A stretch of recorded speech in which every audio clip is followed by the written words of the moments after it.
Assalamualaikum, kami kumpulan 1 set 49 akan membentangkan RPH Individu Kaedah Pengajaran. Saya Nur Fakihah Alia binti Nur Azam, P166578 akan membentangkan RPH Pendidikan Seni Visual Tingkatan 3 yang bertajuk Seni Arca.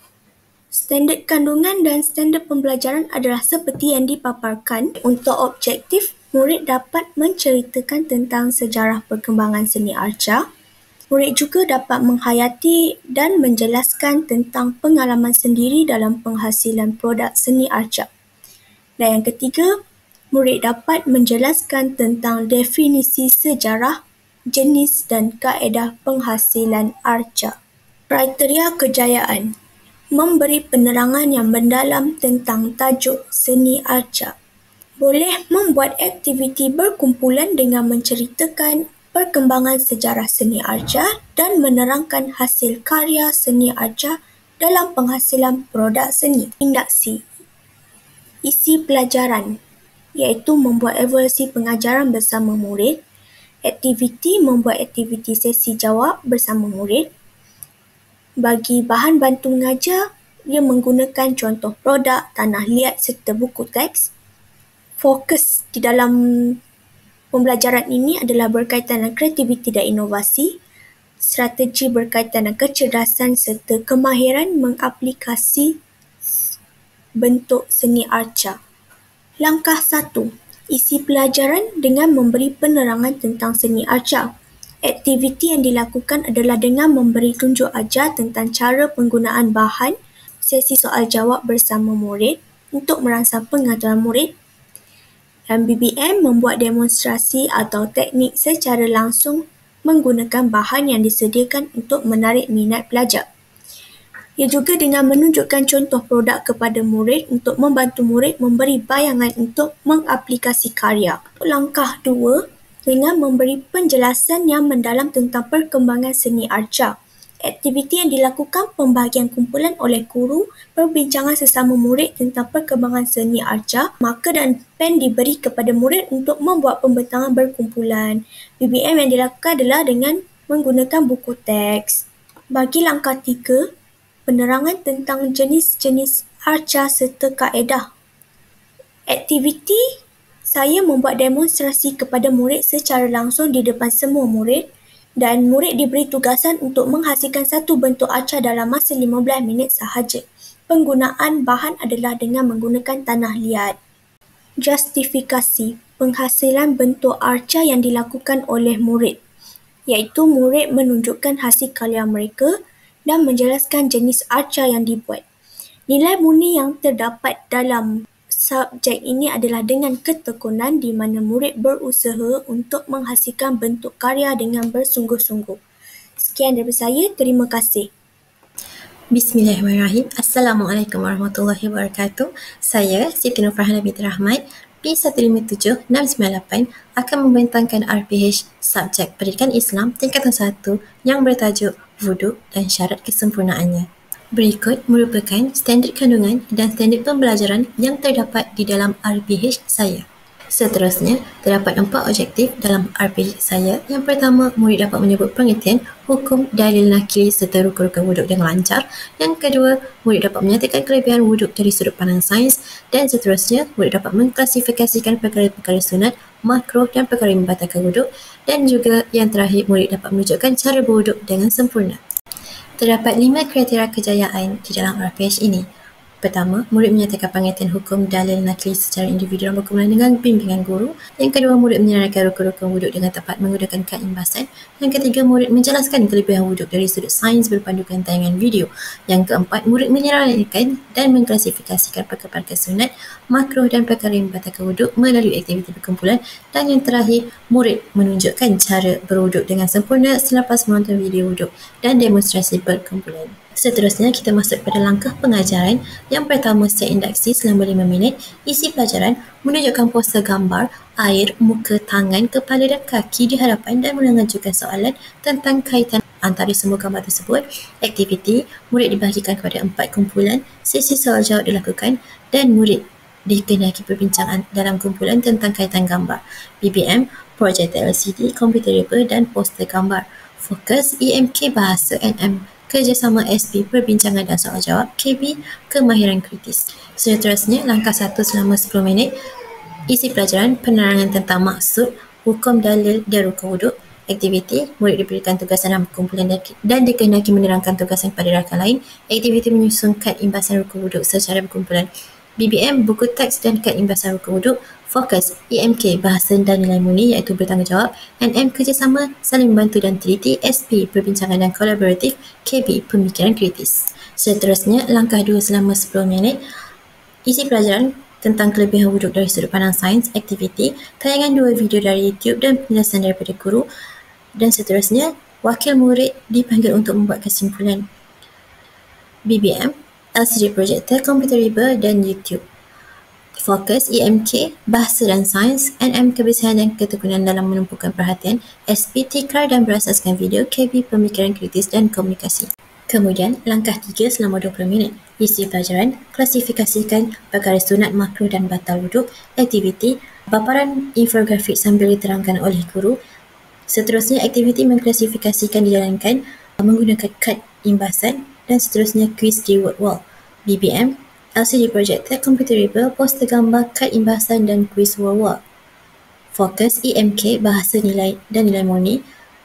NM, kerjasama dan aktif. SP, pendekatan inquiry dan KB, pemikiran kritis dan kolaboratif. Seterusnya, langkah 4 selama 10 minit. Isi pelajaran, paparan video tentang wuduk yang sempurna. Aktiviti, tayangan video dari YouTube Ana Muslim sambil diterangkan oleh guru dengan lebih terperinci. Dan seterusnya, simulasi daripada pelajar. BBM, LCD projector, komputer dan YouTube. Fokus EMK, bahasa dan nilai murni. NM, kebersihan, disiplin dan teliti. SP, berasaskan video dan simulasi lakonan. KB, kreativiti dan kolaborasi. Yang terakhir adalah penutup selama 5 minit. Isi pelajaran menggunakan penutup kolektif iaitu kesedaran tentang kesempurnaan wuduk untuk beribadah dan penutup sosial iaitu kesedaran tentang tanggungjawab untuk mengingatkan kenalan lain. Aktiviti, murid diberi pujian kerana aktif dan nasihat oleh guru tentang wuduk. Murid juga diminta untuk membuat kesimpulan tentang tajuk tersebut. BBM, buku teks. Fokus EMK, bahasa dan nilai murni. NM, keikhlasan dan tanggungjawab. SP, perbincangan dan penutup kolektif serta sosial. KB, memaham, mengingat dan mengaplikasi. Dan yang terakhir daripada saya iaitu justifikasi. Aktiviti PDP ini dirancang berdasarkan teori kecerdasan pelbagai untuk memenuhi keperluan murid dengan pendekatan yang berbeza. Sebagai contoh, menggunakan alat seperti poster, video dan kad imbasan bagi meningkatkan pemahaman praktikal dan visual. Aktiviti pembelajaran kooperatif dan perbincangan kritis digunakan untuk menggalakkan kolaborasi dan pemikiran aras tinggi. Sementara, tayangan video tentang kelebihan wuduk mengaitkan ibadah dengan manfaat kesihatan memberikan nilai tambah kepada pelajar. PDP ini diakhiri dengan penghargaan dan penekanan terhadap nilai disiplin serta tanggungjawab dalam menjaga kesempurnaan wuduk. Sekian, terima kasih.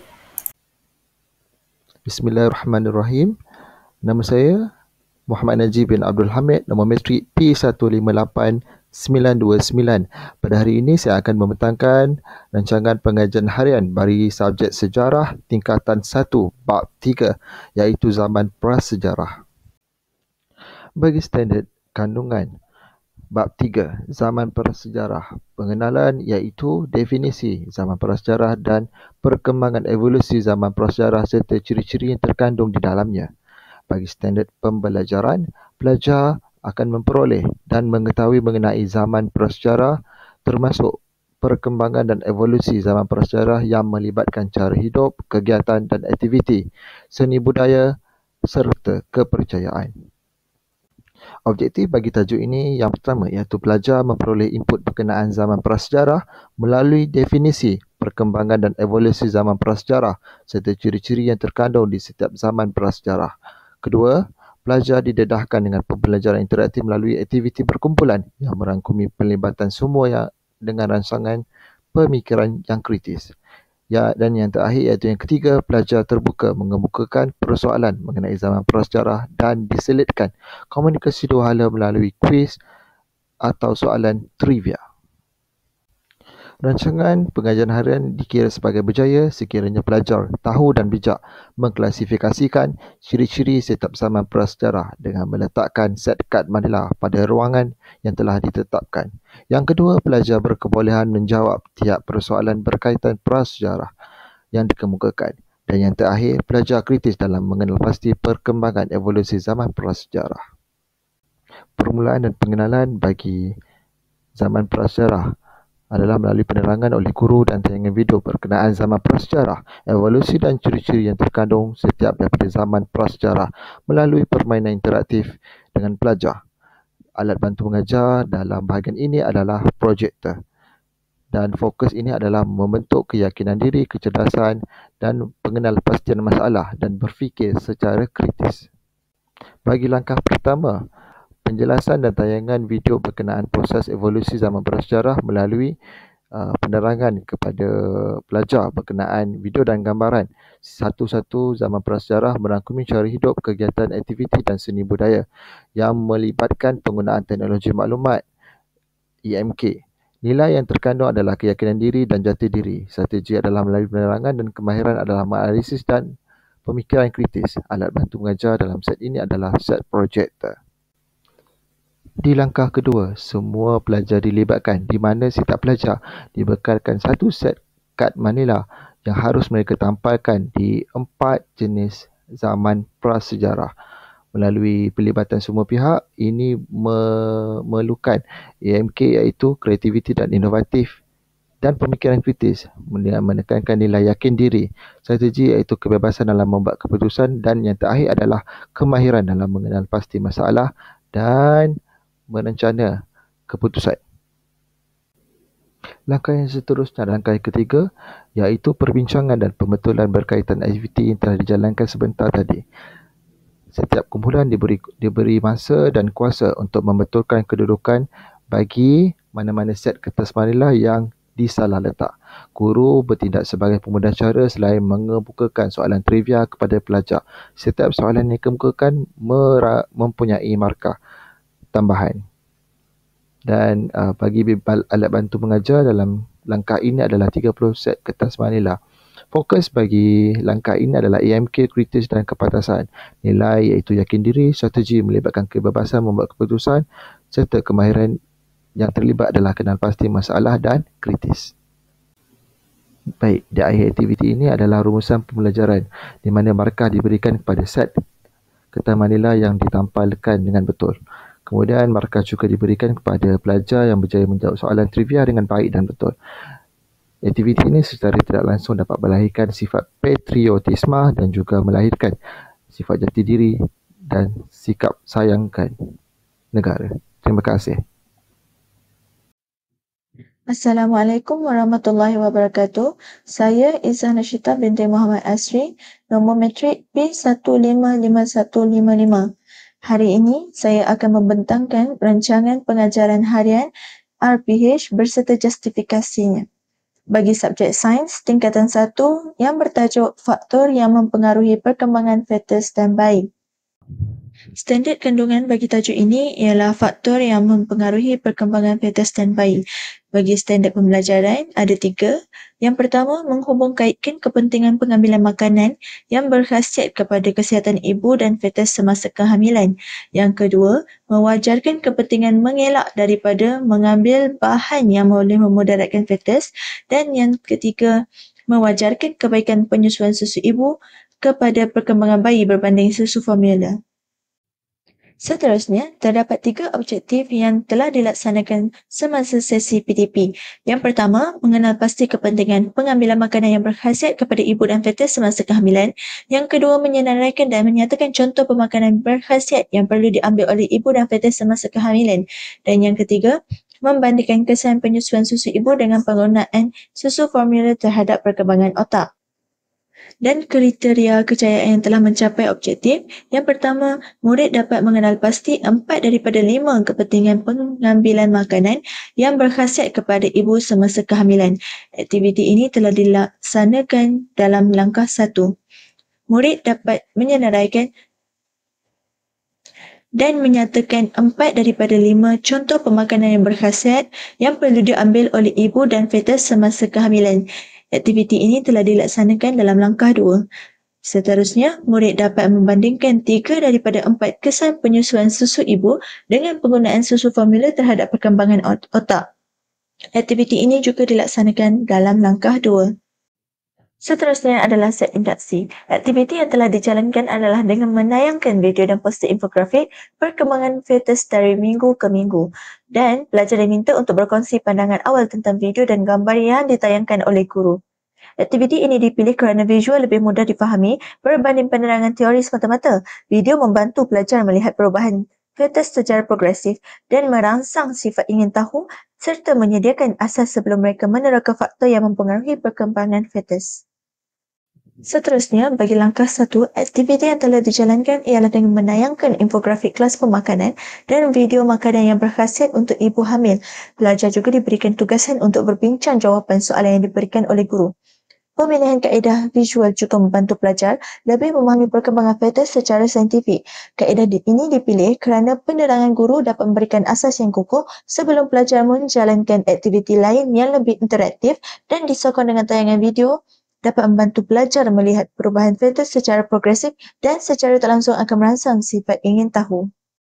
Seterusnya, langkah 2. Antara aktiviti yang telah dijalankan adalah dengan meminta murid untuk menyenaraikan kelas pemakanan menggunakan kad manila dan pen marker. Aktiviti ini dipilih kerana ia mendorong pembelajaran aktif, membolehkan pelajar mengenal pasti dan mengingat kelas pemakanan dengan lebih mudah, serta melibatkan kemahiran kinestetik dan visual. Seterusnya, guru membentangkan kesan penyusuan susu ibu dan susu formula menggunakan slide PowerPoint. Kaedah ini sesuai kerana slide PowerPoint membolehkan penyampaian maklumat yang lebih tersusun dan mudah difahami serta memudahkan pelajar membuat perbandingan antara penyusuan susu ibu dan penggunaan susu formula. Antara aktiviti yang telah dijalankan di langkah 3 iaitu perbincangan kumpulan dan aktiviti berteminda. Perbincangan tentang faktor pemakanan menggunakan lembaran kerja. Perbincangan kumpulan ini membantu pelajar untuk bertukar idea, meningkatkan kemahiran berkomunikasi serta membolehkan mereka menganalisis dan menghubungkan maklumat dengan situasi sebenar. Manakala, murid juga menghasilkan peta minda mengenai kelas makanan dan nutrisi ibu hamil. Aktiviti ini dipilih kerana peta minda membantu pelajar untuk menyusun maklumat secara kreatif dan memudahkan mereka memahami hubungan antara kelas makanan dan kepentingannya terhadap ibu hamil. Akhir sekali iaitu penutup. Aktiviti yang telah dijalankan adalah dengan guru bertanyakan soalan untuk mengukuhkan kefahaman pelajar serta merumuskan kepentingan pemakanan dan gaya hidup sihat semasa kehamilan. Aktiviti ini dipilih kerana ia membolehkan pelajar untuk menilai pemahaman mereka sendiri serta mengukuhkan konsep utama yang dipelajari. Assalamualaikum warahmatullahi wabarakatuh. Nama saya Nurul Syamimi binti Abdul Ghani, nombor matrik P1558898. Hari ini saya akan membentangkan rancangan pengajian harian RPH. Subjek yang saya sediakan ialah pendidikan seni visual tingkatan 3, bab 1 pakaian tradisional. Seterusnya, saya akan pergi ke bahagian standard kandungan dan standard pelajaran. Pada bahagian standard kandungan, murid dapat mengenal pasti pelbagai jenis pakaian tradisional dan perhiasan diri di Malaysia. Yang kedua ialah mengaplikasikan seni visual dalam menghasilkan reka bentuk pakaian tradisional. Seterusnya, pada bahagian standard pelajaran pula, murid dapat menyatakan ciri-ciri unik pakaian tradisional mengikut kaum dan murid dapat melukis corak reka bentuk pakaian tradisional berdasarkan kreativiti mereka. Pada bahagian objektif pula, memahami fungsi dan simbolik perhiasan diri tradisional. Yang kedua adalah membezakan pelbagai pakaian tradisional mengikut kaum di Malaysia. Yang ketiga adalah menghasilkan lakaran pakaian tradisional dengan elemen kreatif. Okey, untuk kriteria kejayaan pula, murid dapat menyenaraikan sekurang-kurangnya 3 pakaian tradisional dari kaum yang berbeza. Murid mampu menjelaskan makna simbolik 2 perhiasan diri tradisional. Murid berjaya menghasilkan lakaran pakaian tradisional dengan sekurang-kurangnya 1 elemen kreatif. Kita akan masuk ke bahagian seinduksi iaitu selama 5 minit. Guru menayangkan video pendek tentang pakaian tradisional di Malaysia, iaitu dengan menggunakan bahan bantu mengajar seperti tayangan video pendek melalui platform YouTube, Facebook TikTok atau sebagainya untuk menerangkan jenis-jenis pakaian tradisional mengikut suku-suku kaum di Malaysia. Selain itu, murid juga dapat memperkembangkan idenya untuk membuat tugasan selepas ini. Iaitu fokus utama ialah EMK, kreativiti dan inovasi, nilai, menghargai keindahan budaya tradisional, strategi itu soal jawab, kemahiran berfikir adalah mengenal pasti. Seterusnya, kita masuk pula bahagian langkah pengajaran, iaitu langkah 1, langkah 2 dan langkah 3. Okey, sekarang saya akan menerangkan langkah 1 iaitu selama 15 minit. Guru menerangkan pelbagai jenis pakaian tradisional mengikut kaum. Contohnya dalam bahagian bantu mengajar, kita akan menerangkan poster-poster contoh pakaian tradisional bagi kaum wanita, Melayu wanita dan pakaian Melayu lelaki. Seterusnya adalah pakaian tradisional kaum Cina, kaum India dan sebagainya. Untuk fokus pula, EMK iaitu kreativiti dan inovasi. Seterusnya nilai menghargai keindahan budaya tradisional ialah strategi ialah soal jawab. Kita masuk pula pada langkah kedua adalah selama 20 minit. Guru menerangkan fungsi dan simbolik perhiasan diri dalam budaya tertentu. Okey, murid diminta berbincang dalam kumpulan kecil dan membentangkan makna simbolik perhiasan yang dipilih. Seterusnya, murid diberikan bahan seperti kertas berwarna, gunting, gam dan gambar pakaian tradisional supaya murid dapat mengklasifikasikan jenis-jenis pakaian mengikut kaum. Okey, bahagian fokus ialah EMK patriotism, iaitu nilai menghormati kepelbagaian budaya, strategi perbentangan kumpulan, kemahiran berfikir, menyimpulkan. Pada langkah ketiga, iaitu selama 15 minit, murid akan menyiapkan hasil kerja mereka. Seperti murid akan membentangkan hasil kerja mereka dan apa yang mereka fahami tentang pakaian tradisional masyarakat kaum di Malaysia. Itu serta fokus adalah warisan budaya, nilai kebanggaan terhadap budaya sendiri, strategi itu soal jawab dan refleksi, kemahiran berfikir, menilai. Untuk bahagian penutup pula adalah rumusan tentang kepelbagaian pakaian tradisional dan kepentingannya. Murid menyertakan refleksi mereka tentang apa yang mereka pelajari. Okey, untuk bahagian fokus pula ialah EMK warisan budaya, nilai kebanggaan terhadap budaya sendiri, strategi soal jawab dan refleksi, kemahiran berfikir adalah menilai. Akhir sekali, untuk bahagian justifikasi, pendekatan pengajaran disesuaikan dengan tahap kemahiran murid agar mereka dapat memahami, mengaplikasikan dan menghasilkan seni berdasarkan aktiviti mereka. Seterusnya, aktiviti pembelajaran menggalakkan murid berfikir secara kreatif dalam mencipta reka bentuk pakaian tradisional yang unik. Murid juga didorong untuk mengenali kepelbagaian budaya melalui seni visual. Sekian sahaja dari kumpulan kami. Terima kasih.